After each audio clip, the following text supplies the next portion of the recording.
الرحمن الرحیم که چیرته دا دعا ستانه یې زده او یا دې زده خو دا دعا ته نه کوې خپل په مانځه کې خپل په دعاګانو کې نو په دې باندې پوه شه چې ته د ډېرو دعاګانو نه محروم پاتې او ته د ډېرو خیرونو نه محروم پاتې. دا دعا چې ده دا دعا ستا د زړه ارمانونه راجمع کوي.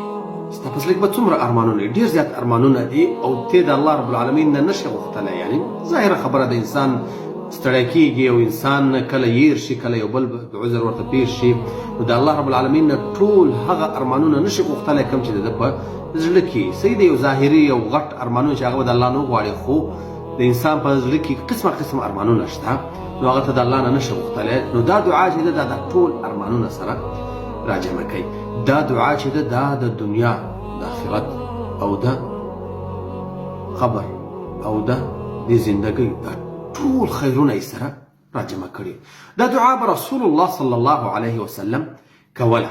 امام مسلم رحمه الله په خپل صحیح کې د ابو هريره رضی الله عنه یو روایت کوي. هغه وایي چې رسول الله صلی الله علیه وسلم کان رسول الله صلی الله علیه وسلم یدعو. هغه به دا دعا کول او کله چې ته د دعا الفاظ واورې نو تا ته به معلومات وشي چې دا څومره عظیمه دعا ده او رسول الله صلی الله علیه وسلم په دې معمولي الفاظو کې په دې څو الفاظو په څو جملو کې څومره غټ خیرونه راجمع کړي دي.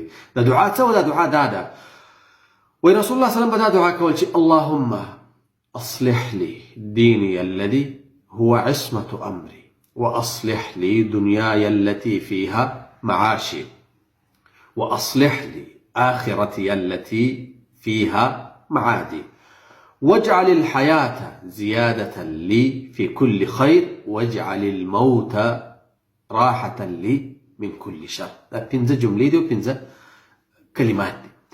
په دې کې رسول الله صلی الله علیه وسلم په دې اول جمله کې وایي چې اللهم ای الله، معنا یې دا ده، ترجمه یې دا ده اللهم ای الله اصلح لي تسم کې زما سم کې دیني الذي زما دین هغه دین هو عصمة امري چې هغه زما د ملا تیر دی، هغه زما د زندګۍ هدف او مقصد دی او دا د هر مؤمن ارمان دی.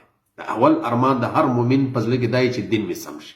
په دې دعا کې الله رسول الله صلی الله علیه وسلم دا اول ارمان ذکر کړی.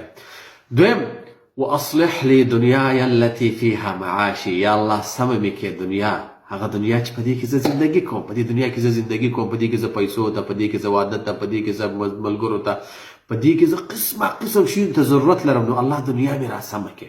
نو د دنیا څومره خیرونه چې دي هغه یې په دې جمله کې راجمع کړه او بیا یې الله ته عذر هم پیش کړه چې الله ولې زه ستانه دنیا نه غواړم، ستانه دنیا غواړم په دې وجه چې فیها معاشي چې په دې دنیا کې زما زندګي ده، دلته زه زندګي کوم ضرورت لرم.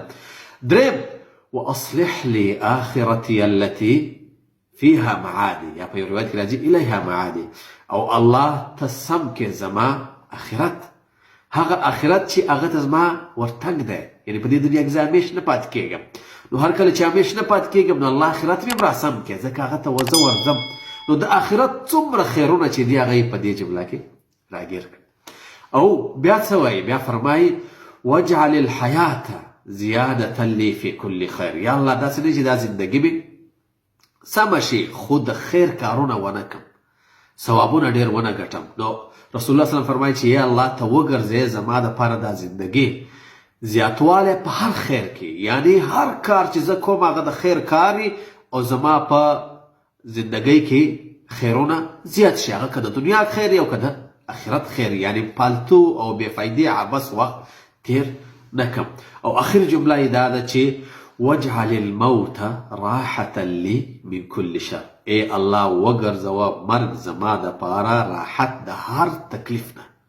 داسې نه وي بعضې خلک چې په دې دنیا کې په راحت کې یا په دې دنیا کې په مشکلاتو کې، خو چې کله د مرګ نه وروسته زندګي شروع شي هغه په مشکلاتو کې. نو الله رسول الله صلی الله علیه وسلم فرمایي چې نه، یا الله مرګ چې دی د دې نه وروسته په ما باندې راحت راوله. نو مرګ زما د راحت سبب که چې یعنې د هغې نه وروسته بیا په ما باندې تکلیفونه نه وي. نو په دې پنځو جملو کې رسول الله صلی الله علیه وسلم د دین، دنیا، آخرت او د زندګۍ خیرونه او د مرګ نه وروسته راحتونه دا ټول راجمع کړي. او دا د هر انسان او د هر مسلمان، د انسان نه مراد مسلمان دی، د هغه د زړه تمنا او ارمان دی. نو دا دعا هیره نه کړي او زده یې کړه خپلو ملګرو ته ورسوه او په کور کې خپل ماشومانو ته وروښوه، ځکه چې ډېره عظیمه دعا ده په سجده کې، په مانځه کې، کله په لاره روان وې دعا کې، همیش په دعا کې دا دعا خامخا کوه.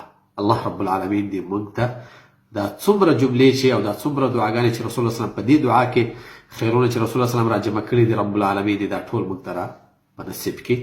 جزاکم الله.